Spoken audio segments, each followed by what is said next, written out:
The 2016 MacBook Pro has been out for a while now, and I personally have had mine for an extended period of time. I've been able to bring it through tests such as long-term projects for research and writing, as well as several video editing situations. So I kind of have a much better taste for the MacBook Pro now and kind of want to give you my feedback on it. I think the big takeaway, if you're only going to watch the first couple seconds of this video, is that although the design is fantastic and it is much smaller, you really should wait until the 2017 version comes out, because it'll fix some of these issues that we're going to talk about in a little bit. If you like this video, make sure you click subscribe so all my tech content comes right to you. So let's jump right into the review.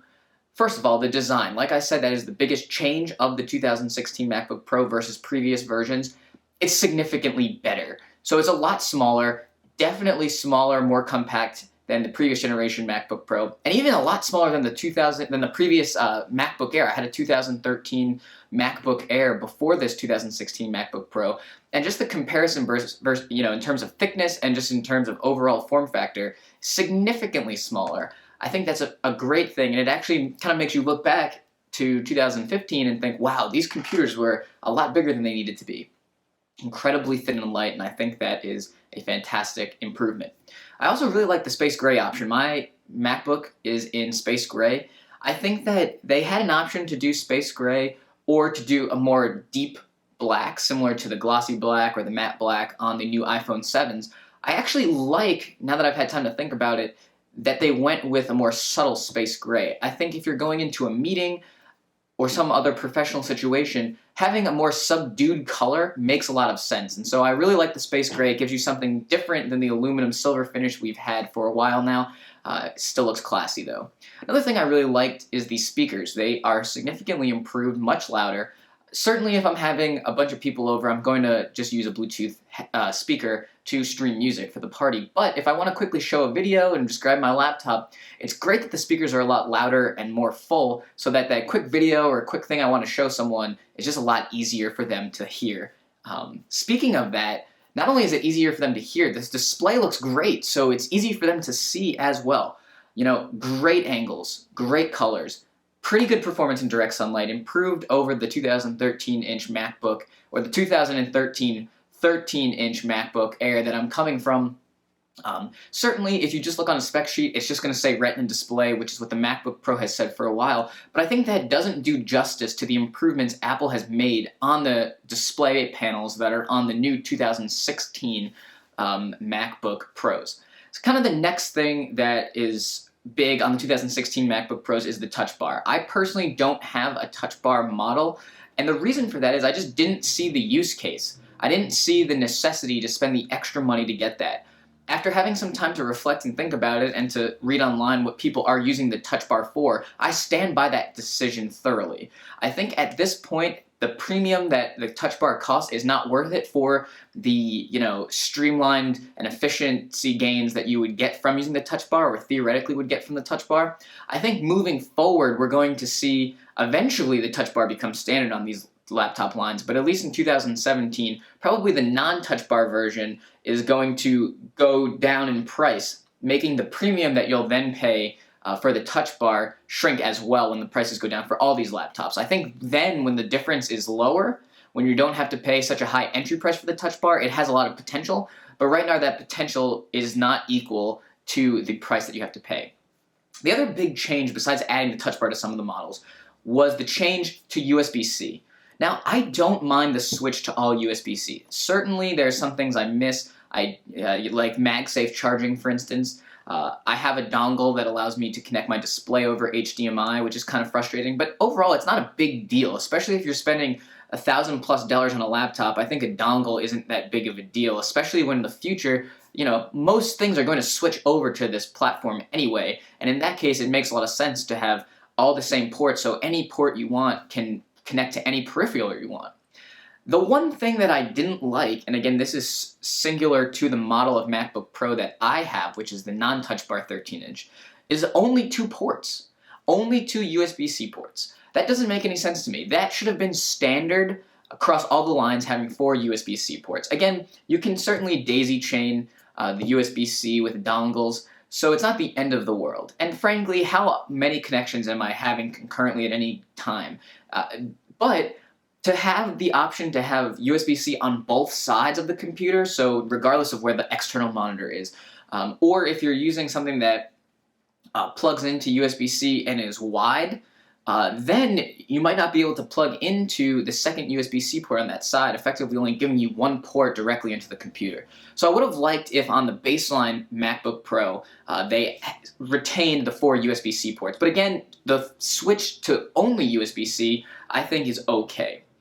The other thing that was changed is the keyboard and trackpad. So I really like the fact that the trackpad is fully digital and has haptic feedback as opposed to an actual click that should, in theory, allow you to get rid of some of the problems with having physical components moving.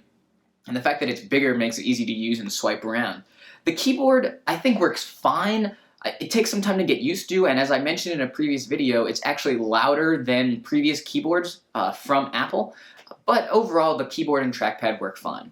My biggest gripe has to be in stability. I have made videos in the past about the graphics issues on the 2016-inch MacBook or the 2016 MacBook Pros. Those have persisted in spite of updating to the latest software.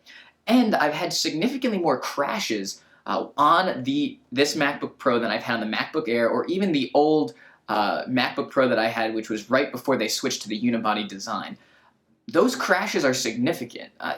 I've been fortunate to not have to lose data while the crash has occurred, which is nice, but I've had several instances where I was doing a task and the computer completely locked up and needed to be restarted by holding down the power button. And that's something I am not used to having with basically any Apple product, whether that's the iPhone or previous MacBooks. I really think it's unfortunate that you have this problem, by the way, because when you look back at it, it's kind of like Apple is pushing out products that aren't quite ready, that aren't fully tested. You look at the iPad 3, which is the first one with the Retina display, shortest time between any iPad updates was between the iPad 3 and the 4th generation iPad, where they improved the processor and basically made an iPad that was really powerful enough to actually power the Retina display. I have a similar video where I suggest that the original Apple Watch is also a beta product and was kind of used for Apple to figure out how much power they needed and to really how they're going to market it. It's unfortunate to me that you have all these improvements to the 2016-inch MacBook Pro, or the 2016 MacBook Pro, including a wonderful new design, but that you're plagued by these graphic issues and by these crashes. And another thing would be battery issues. That's something that has been very politicized in regards to the 2016 MacBook Pro. I think the battery life is fine. I wasn't impressed with it, but it's not the end of the world. But I think that they could have done a better job with battery. They certainly could have done a better job with stability, and I think it's something that will be significantly improved upon in the 2017 incarnation of these computers. Battery life thanks to more efficient processors, stability because they've figured out, if there was a hardware defect, how to fix it or how to optimize the software for the new hardware.